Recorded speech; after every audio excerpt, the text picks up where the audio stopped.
Vingrinājumam ieņemsim pozīciju pie sienas vai pie stāva.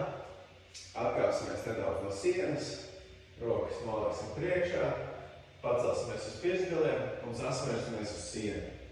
Tagad vienu kāju atlaižam, lai viņa brīvi karājas lejā un lēnām taisnā līnijā, šūpojot kāju, nedaudz liekam klāt amplitūdu, tad augstāk un augstāk, un uz katru pusi vēzējot, pirkstgals mums ir augšā, gan pa labi, gan pa kreisi.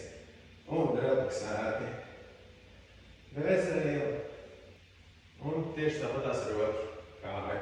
Tātad solis nos no sienas, uzkrītam sienas, paceļamies uz pirkstgaliem, kāja priekšā, sākam smuki taisnā līnijā, sānis, un virzam pēdu uz augšu. Un palielinam amplitūdu un brīvi relaksēt.